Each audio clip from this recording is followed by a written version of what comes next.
to Lagos, Sokoto to Port Harcourt, Enugu to Ilorin. All across Nigeria, we bring you news and information that will make your day. We are news. We are 24 News Radio TV.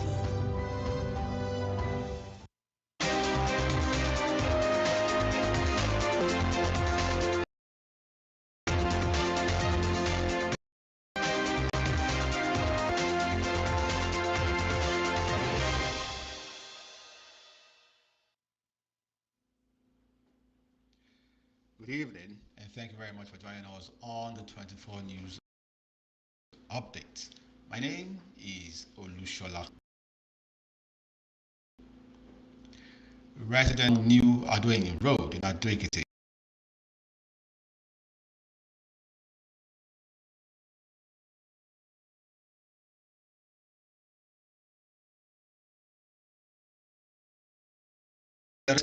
electricity, also like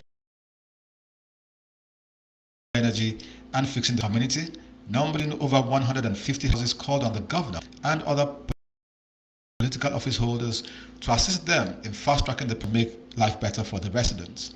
In an exclusive interview with 24 News correspondent Demola Tobaba in Ado-Ekiti, Chair Association of Evangelist Moyajo lamented that residents of the community for over 7 years in a meaningful outcome.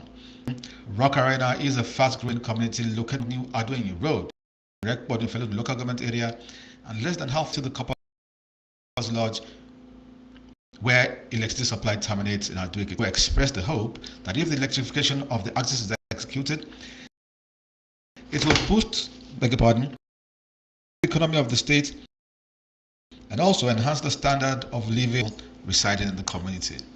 Another resident, Mrs. Ogunlade Olu, community and the Social Development Agency exceed to hearken to the cries of in the area, noting that it's done. It will improve the lot of the residents in the area and also aid in securing the area by discouraging criminal activities.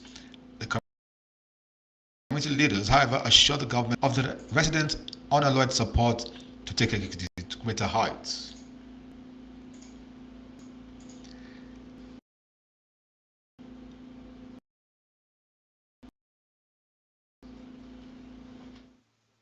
Governor Oyin throughout in Ekiti State.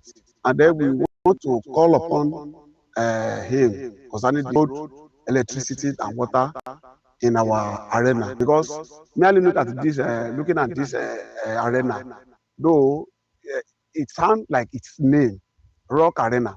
If you look at it very well, there's no how you dig a borehole in this community that you even get water. Not even talk of well at all. So that they are even trying to dug a well, so either 50 or more than that, no one is able to get water. Maybe during the rainy season you might get a little, but when it comes to the season, you will not be able to get anyone. But we want to appeal to them. You know, they have been doing a lot. They have been hearing what they have been doing in the laboring city, local government, and this and that. But we want to beg them in the name of God, because we are the part and parcel of Ekiti. We vote for them when they were seeking for our votes. So we want them to, at least we want to receive little about the dividend of democracy. So we are begging them. The road is so bad. Some are complaining about the bad road that they have spoiled their cars. So please, we are begging them that they should please come to our aid. It doesn't even allow the community to even move forward. So the development is so low due to the bad roads and electricity and water. So most of the children born maybe 4, 5, 7 years ago, see, to be sincere with you, none of them have ever even watched TV. They've never received any news from the TV.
ensures that every child, irrespective of challenges, has access to quality learning in a safe, supportive, and enabling environment. He emphasized the present government's move as not to cater but also uplift the vulnerable and marginalized ones in the society.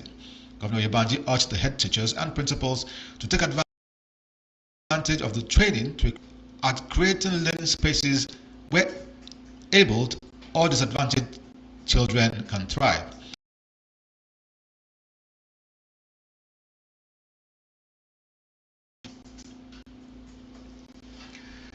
The Minister of the Federal Capital Territory said that discussions about Peter Obi's possible return to the PDP some PDP chieftains are said to be making moves to wheel the former governor of Anambra State to rejoin the 2027 presidential election with a view to making him the party's presidential candidate.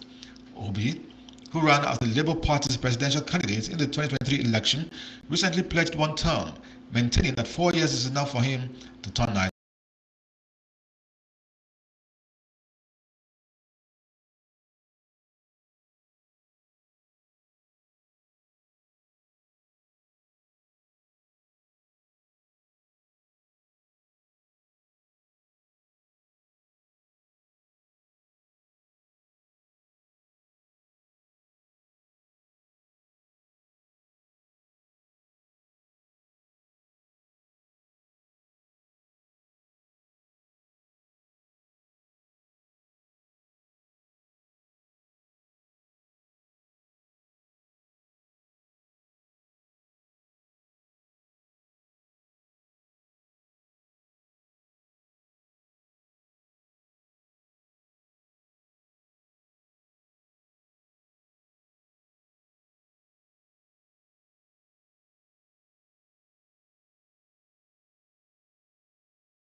Over zoning, eligibility, and succession ahead of the 2027 elections.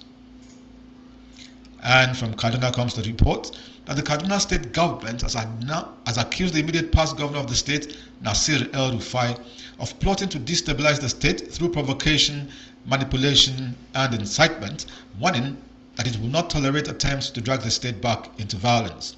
In a statement, the State Commissioner for Internal Security and Home Affairs, Dr. Sulaiman Shuaibu, said El-Rufai's recent actions amounted to a direct threat to peace and development. According to him, the former governor intensified his activities after his political allies were defeated in the August 16 by-elections. And now on to news from foreign lands.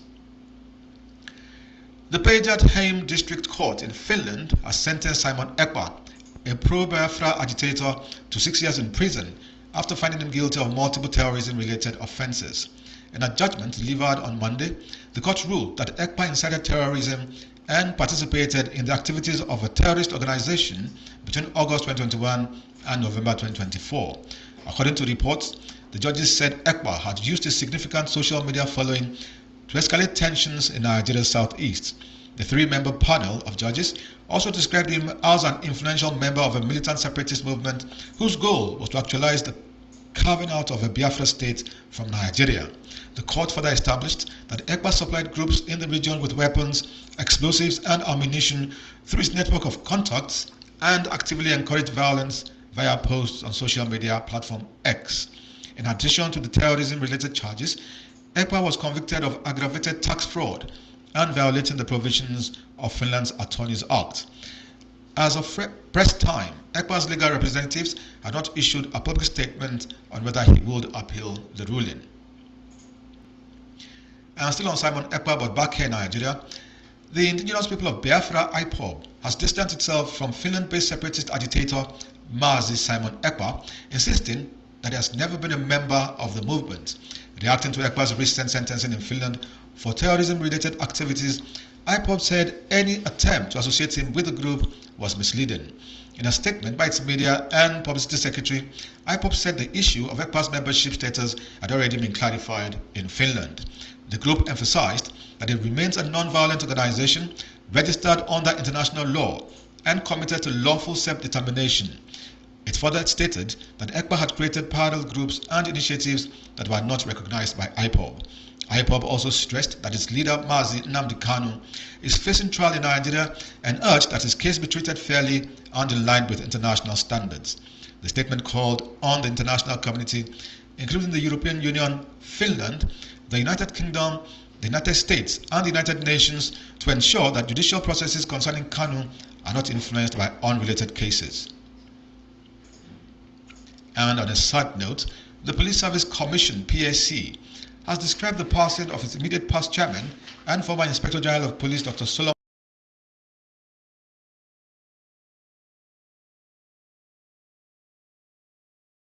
paying glowing tribute to his life of service, that Arase lived a life of integrity, courage and reform that will continue to inspire generations of officers and administrators. The team was led by retired Justice of the Supreme Court and PSC Commissioner representing the judiciary, Justice Paul Adamu Galumje, who stood in for the current chairman, DIG Hashimu Agungu, retired. Other members of the delegation included DIG Taiwo Lakan, retired, Commissioner representing the police, Alhaji Mohammed Abdul Fattah, Commissioner representing the organized private sector, as well as directors and staff of the commission. And on to foreign news again. Hamas has denounced a plan reportedly being considered by US President Donald Trump for the United States to take control of the devastated Gaza Strip and for its population to be relocated. Almost 2 years since Israel began its campaign in Gaza after Hamas militants' October 7, 2023 attack, swathes of the Palestinian territory have been reduced to rubble and the vast majority of its population has been displaced at least once.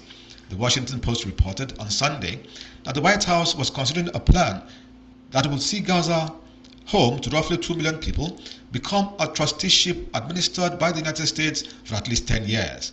The outline also calls for at least the temporary relocation of all Gaza's population, either through voluntary departures to other countries or into restricted, secured zones inside the territory. Hamas Political Bureau member Bassem Naim slammed the proposal on Monday, asserting Gaza is not for sale. Trump first floated the idea in February of turning Gaza into the Riviera of the Middle East after moving out its Palestinian residents and putting it under American control. And now sports news. Captain William Troost Ekong, defender Bruno Onyemachi, and goalkeeper Amas Obasoge were the first players to arrive in Uyo on Monday as the Super Eagles opened camp for the crucial 2026 FIFA World Cup qualifiers against Rwanda and Zimbabwe. The trio checked into the team's base out of 4 points by Sheraton Hotel, with Troost Ekong and Obasoge arriving together before being joined later by players that are expected to report to camp later in the day as preparations intensify for the must-win fixtures. Head coach Eric Schell has invited 23 players for the doubleheader. The team will hold its first official training session on Tuesday at the practice pitch of the Godswill Akpabio International Stadium in Uyo. Well, that's our package on the news updates this evening. Thank you for joining us, and keep watching and keep listening to 24 News Radio and Television. Good evening once again.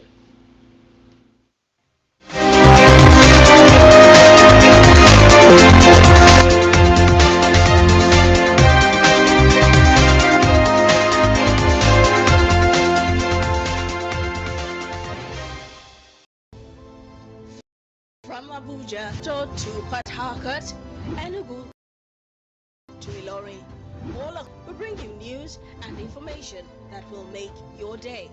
We are news. We are